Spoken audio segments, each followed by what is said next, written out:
Subscribe करें और bell दबाएं ताकि कोई खबर रह न जाए। पानी का मसला हो, कचरे का मसला हो, गैस का मसला हो, या फिर जो आपने ट्रांसपोर्ट की बात की, कोई भी मसला हो, ना सिंध हुकूमत अपनी बात करती है ना वफाक अपनी बात करता है। खैर, जो आपको ही मालूम है, आज की जो सबसे बड़ी खबर है, बड़ी केस की समाअत नाजरीन सुप्रीम कोर्ट में हुई और सिंध बिल्डिंग कंट्रोल अथॉरिटी के डीजी और दीगर अफसरान को हटाने का सुप्रीम कोर्ट ने हुक्म दिया और ये कहा कि कोई ईमानदार शख्स लगाएं। वज़ीर आला सिंध को ये हुक्म दिया गया कि अब यहाँ पर सारे करप्ट लोग बैठे हुए हैं। ये क्या बना दिया है कराची को, सारे ज़मीनों पर कब्जे हो रहे हैं, ये कैसे हो रहे हैं? आज क्या समाअत हुई और बाद से सर्कुलर रेलवे वाला जो मामला था उस पर क्या हुक्म सामने आया है? मरियम हसन हमारे साथ हैं, उनसे जान लेते हैं। मरियम ज़रा बताइएगा, बड़ा हुक्म दिया है आज सुप्रीम कोर्ट ने। जी हाँ, देखिए बिल्कुल सुप्रीम कोर्ट कराची रजिस्ट्री में आज पाकिस्तान जस्टिस जुल्फकार अहमद की सरबराही में 3 रुकनी लार्जर बेंच ने जो है केस की समाअत की है। सर्कुलर रेलवे की अगर बात की जाए तो सर्कुलर रेलवे के हवाले से अदालत ने कमिश्नर कराची को रेलवे की जितनी भी इरादी पर काबजीन मौजूद हैं उन्हें जो है खत्म करने का हुक्म जारी किया गया है और 7 दिन के अंदर हुक्म दिया गया है कि 7 दिन के अंदर अंदर तमाम कब्जे को खत्म करवाया जाए और फौरी तौर पर जो है रिपोर्ट पेश की जाए। बहुत सख्त किस्म के रिमार्क्स जो है वो भी सामने आए हैं। चीफ जस्टिस पाकिस्तान का कहना यह था कि जितने भी गैर कानूनी घर बने हुए हैं, चाहे पुल बने हुए हैं, जो भी गैर कानूनी है गिराया जाए, उनको खत्म किया जाए। जबकि बात की जाए दूसरे अहम मुकदमात के हवाले से तो पैर और दीगर प्लॉट पर कब्जे। ज़ाहिर बड़ा फैसला था जो आज आया है मरियम, और सर्कुलर रेलवे की बहाली के हवाले से मामलात थे और फिर ज़ाहिर सिंध बिल्डिंग कंट्रोल अथॉरिटी के हवाले से भी बड़ा अहम फैसला आया। बहुत शुक्रिया आपका। आफ्ताब साहब, आपका ताल्लुक़ कराची से है, आप यहीं से MNA मुंतखब हुए हैं। जो कराची के मसाइल हैं, जो कराची के अवाम के मसाइल हैं, ये किसने देखने हैं?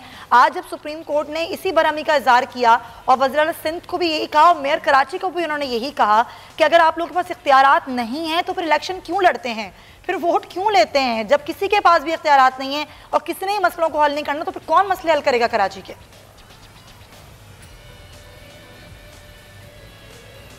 देखिए, बहुत अहम केस था और ये कराची की ये बहुत ज़रूरी भी है सर्कुलर रेलवे। लेकिन मेरी समझ में एक बात नहीं आ रही कि आप मतलब तनकीद तो बहुत आसान है कर लेना कि जी कराची से PTI को 14 सीटें मिली है, लेकिन आप ये देखें हमें 14 सीटें मिली हैं लेकिन हमारे पास इख्तियारात नहीं है। ये 18वीं तरमीम नज़ीर लगारी साहब बैठे, इस 18वीं तरमीम ने तो हमें ऐसा जकड़ दिया है। मैंने तो कई दफ़ा कहा है, बल्कि मेरा मजाक बन जाता है कि जब मैं खड़ा तो कहते हैं 18वीं तरमीम पे बात करेगा। सर, आप मैं कह रहा हूँ 18वीं तरमीम हम खत्म करने की बात नहीं कर रहे, हम उसमें बैलेंस लाने की बात कर रहे हैं। फिर आप कहते हैं इख्तियार नहीं है हमारे पास। सर आप अच्छा देखें, बात ये IG सिंध का एक अलग इशू है लेकिन कराची के मसाइल अलग है। कराची की आवाम IG सिंध का मसला अलग है, वो इंतज़ामिया का मसला है, वफाक का और सूबे का। मैं आम आदमी की बात करता हूँ कि आम आदमी का मसला ये है कि उसको रिलीफ चाहिए।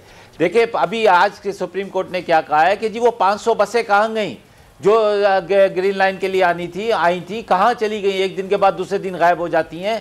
अच्छा, कराची ये ग्रीन लाइन का जो मंसूबा ये कब से चल रहा है, इसको कंप्लीट होना चाहिए। इससे बहुत सारे मसाइल और जो फिर लोग जो ज़मीनों पर, मैंने यहाँ तक कहा है कि GIT बनाई जाए, तहकीकात की जाए कि कराची के साथ जो जुल्म हुआ चाइना कटिंग के नाम से, जो इंक्रोचमेंट के नाम से, उस पर होनी चाहिए। और जिन लोगों ने किया है, खुदा के लिए मैं हाथ जोड़ के कहता हूं, आपके प्रोग्राम के तवस्सुत से भी कहता हूं, उनको इबरत का निशान बनाया जाए। जब तक सजा और जजा का अमल नहीं होगा, आप सिर्फ हटा देते हैं सिंध बिल्डिंग कंट्रोल के DG को हटा दें या किसी को हटा दें, उससे मसला हल नहीं होता। उसको जब तक इबरत का निशान नहीं बनाएंगे तो आने वाले के लिए कोई सबक हासिल नहीं होगा। लोगों की जमीनों पे कब्जा करा दिया गया है, सरकारी जमीनों पे कब्जा करा दिया गया है और दो मजलूम है, एक जिसकी जमीन पे कब्जा करा दिया, एक उस गरीब को लाकर बसा दिया गया है। इसको बिसाने वाले कौन थे, लाने वाले कौन, किस तरह हल होगा? इसके लिए बाकायदा बहुत बड़ा ऑपरेशन, छत भी उसी गरीब से छिनेगी तो और उस गरीब को मुतबादिल भी नहीं मिलेगा। तो इसलिए उसके मैं तो ये कहता हूँ अभी देखे ये बहुत ये अच्छा बात यह है कि कोर्ट का मामला है, लेकिन मैं ये कहता हूँ सुप्रीम कोर्ट ने तो कह दिया कि जी 2 हफ्ते में खत्म कर दो। 2 हफ्ते में वो गरीब आदमी किधर जाएगा जिसको उसके ऊपर बसाया गया है? पहले से कब से ये केस चल रहा है सुप्रीम कोर्ट के अंदर, तो इसको इंतजाम करना चाहिए, इसका इंतजाम करना चाहिए। इनको पहले से कहीं मुतबादिल जगह देनी चाहिए और उसके बाद ये कि उनको लीगल जगह देनी बिल्कुल सही, बिल्कुल सही सर, पॉइंट आ गया। लगारी साहब वाकई ये बात तो है, जो गरीब की छत छिनेगी वो कहाँ जाएगा। पहले भी जो मामला हुआ था, जो घर गिरे थे, वो लोग अभी भी बैठे हुए बगैर घर के, बेघर हैं, लेकिन उनको कोई तबादला देने वाला नहीं है। जब कराची की आबादी 50 लाख भी नहीं थी तो कराची में सर्कुलर रेलवे चलती थी, कराची में ट्राम चलती थी जी।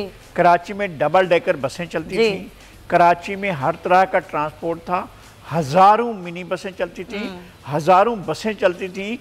अब कराची में लोग अपनी बाइक पर 6 फैमिली मेम्बरान को लेकर और अपना ज़ाती रक्षा लेकर 7-8 लोगों को साथ में बिठाकर सफ़र करते हैं, इसलिए कि पब्लिक ट्रांसपोर्ट मौजूद नहीं है।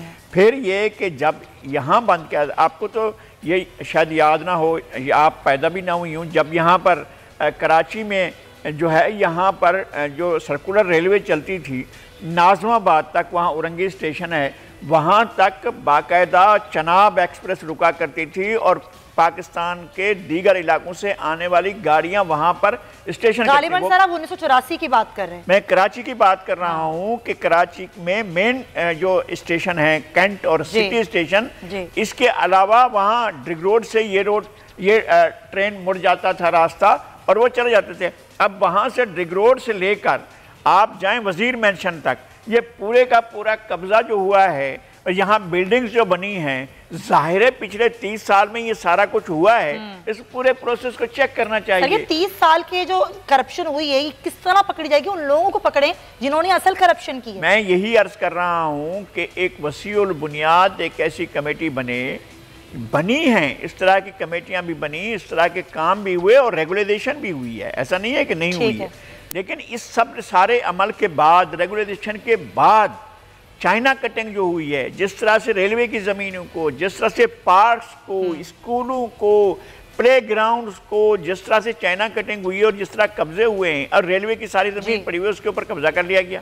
यार खुदा के वास्ते, पहले ये आफ्ताब साहब को ज़्यादा, हमसे ज़्यादा जानते हैं शहर में, अब तो बतौर रुकन कौमी असम्बली उनकी जिम्मेदारियां भी हैं और वैसे भी उनको देखना है कि ये जितने भी फ्लाईओवर बने थे, करीमाबाद का फ्लाईओवर किस लिए बना कि रेलवे लाइन गुजरती है, नाज़माबाद का फ्लाईओवर अब खत्म कर दिया गया, नाज़माबाद का फ्लाईओवर खत्म कर दिया गया है, आगे साइट का फ्लाईओवर है, आगे जो है वो शेरशाह का फ्लाईओवर है। सारे फ्लाईओवर इसलिए बने थे कि यहाँ पर ट्रेन चलती तो थी। ये इसका जवाब कौन देगा? सिर्फ इस बात का रोना नहीं रोया जा सकता कि नहीं है, इससे आगे बढ़ के काम करना होगा। वोट लिया है तो फिर काम करके दिखाओ, यही बात मैं कहूंगी। Point taken. सब्सक्राइब करें और बेल दबाएं ताकि कोई खबर रह न जाए।